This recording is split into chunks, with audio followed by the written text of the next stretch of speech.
Halo semua, karena ada pengunjung yang bernama Yufer Lawolo bertanya kenapa Kristen dibaptis bukan disunat, jadi saya buatkan video ini. Nah, Yufer Lawolo adalah orang Kristen.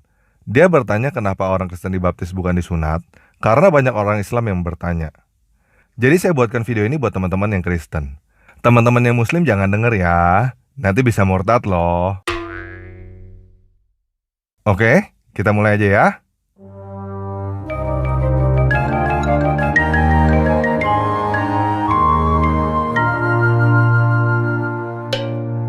Nah, begini teman-teman.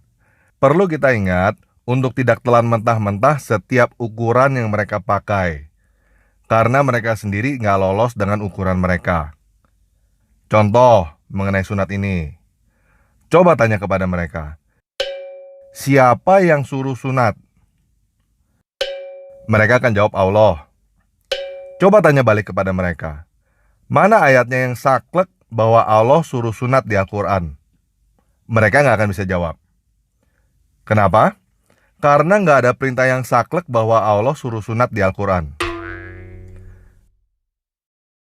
Kalau mereka tunjukin ayat di Al-Quran, itu pasti mengenai teladan Ibrahim. Lihat gak betapa menggelikannya hal ini? Mereka bilang kitab suci mereka sempurna dan lengkap, tapi mengenai sunat aja nggak ada. Nah, jawaban mereka yang lain selain ayat Al-Quran tentang Ibrahim adalah hadis. Di hadis itu, Muhammad memerintahkan umat Islam untuk sunat walaupun udah tua. Oke? Kalau mereka kasih hadis itu, tanya balik kepada mereka, tadi katanya Allah yang suruh. Kok sekarang kasih lihatnya Muhammad yang suruh? Emangnya perkataan Muhammad adalah perkataan Allah? Katanya nggak boleh mempersekutukan Allah. Kok perkataan Muhammad kamu samakan dengan perkataan Allah sih?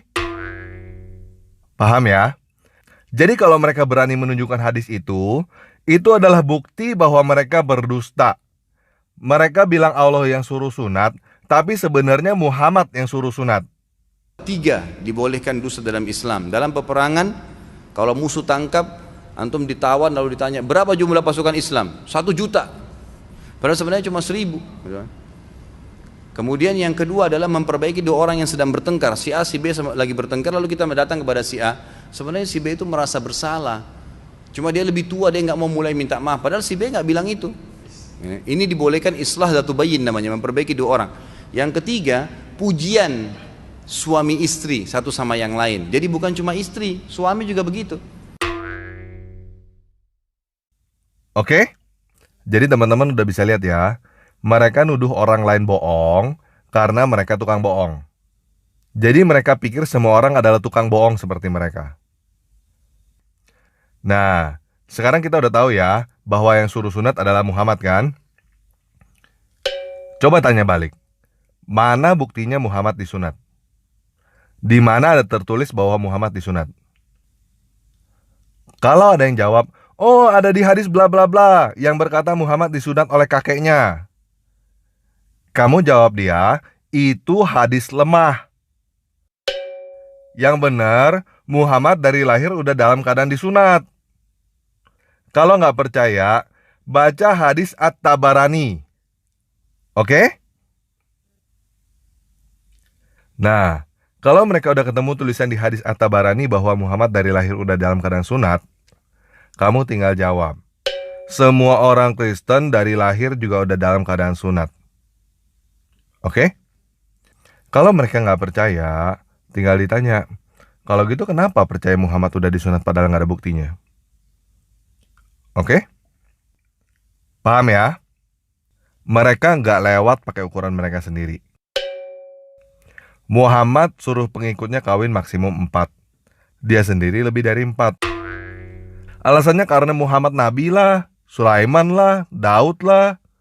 Apapun alasan mereka nggak bisa bantah bahwa Muhammad kasih aturan, tapi Muhammad sendiri nggak jalanin.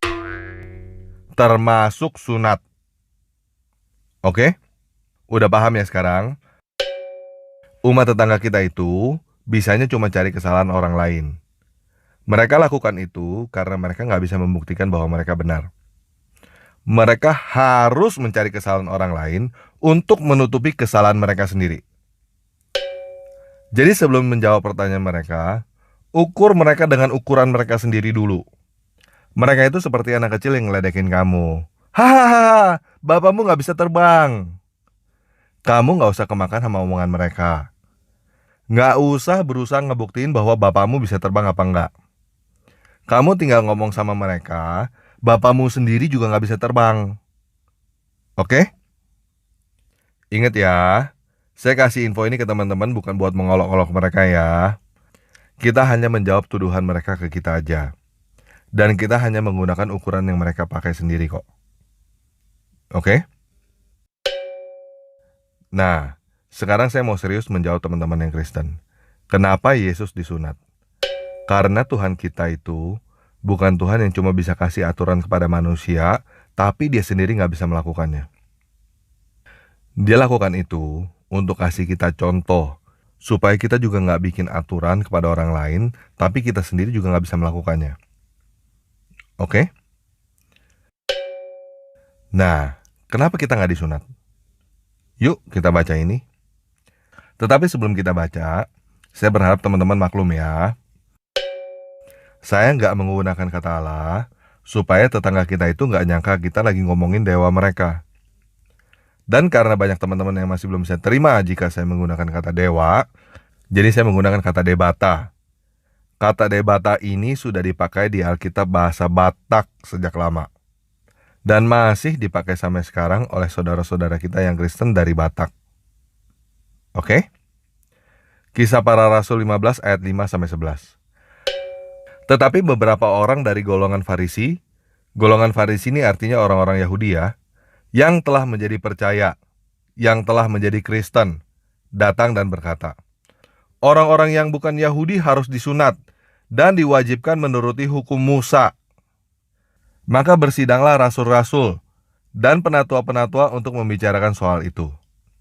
Sesudah beberapa waktu lamanya berlangsung pertukaran pikiran mengenai soal itu, berdirilah Petrus dan berkata kepada mereka, hai saudara-saudara, kamu tahu bahwa sejak semula debata memilih aku dari antara kamu, supaya dengan perantara mulutku, bangsa-bangsa lain mendengarkan berita Injil dan menjadi percaya. Dan debata yang mengenal hati manusia telah menyatakan kehendaknya untuk menerima mereka. Sebab ia mengaruniakan Roh Kudus juga kepada mereka sama seperti kepada kita. Dan ia sama sekali tidak mengadakan perbedaan antara kita dengan mereka, sesudah ia menyucikan hati mereka oleh iman. Jadi Petrus berkata bahwa Tuhan mengaruniakan Roh Kudus tanpa membeda-bedakan apakah orang disunat atau tidak disunat. Roh Kudus nggak diberikan hanya kepada orang-orang yang bersunat. Oke?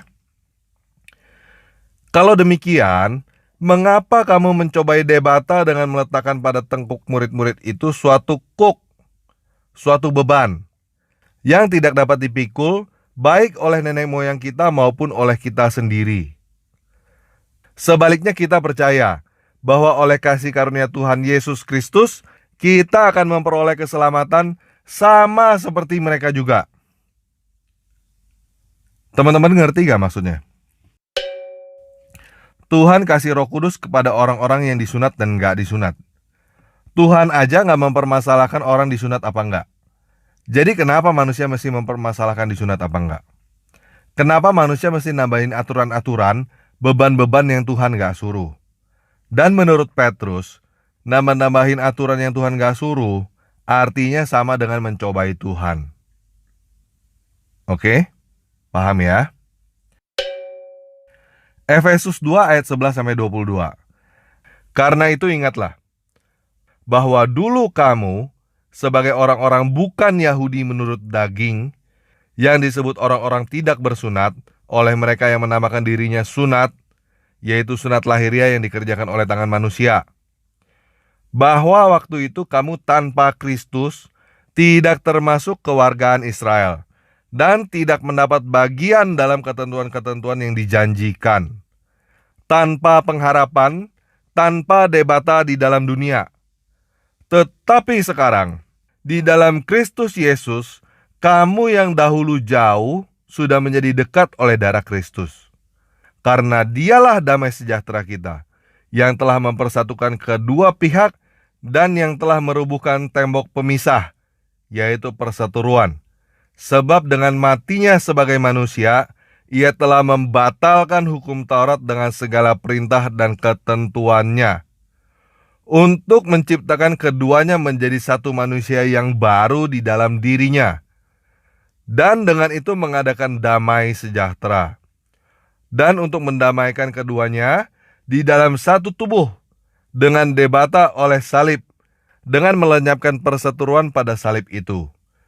Ia datang dan memberitakan damai sejahtera kepada kamu yang jauh dan damai sejahtera kepada mereka yang dekat.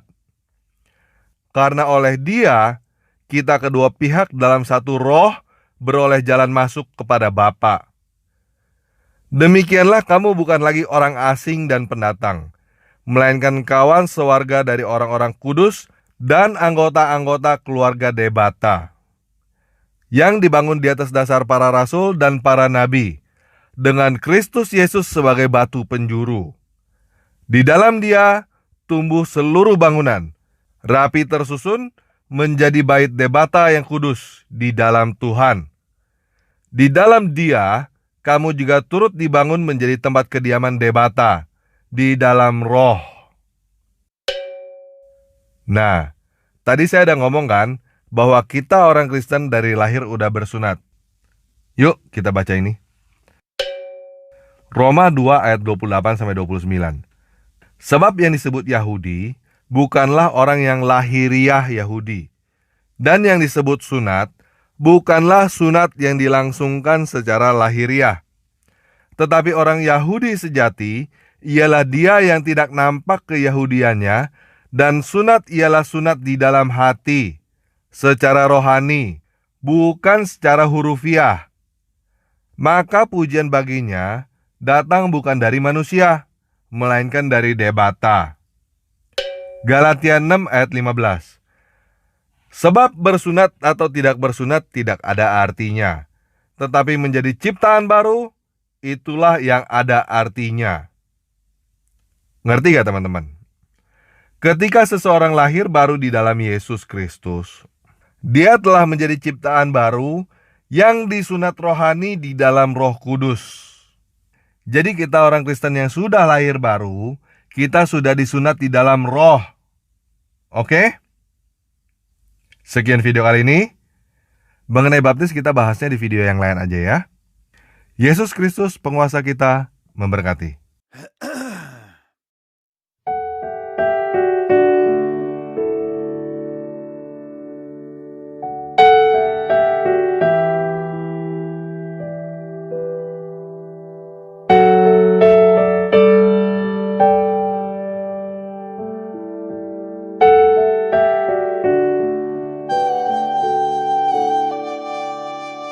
الله ندعوك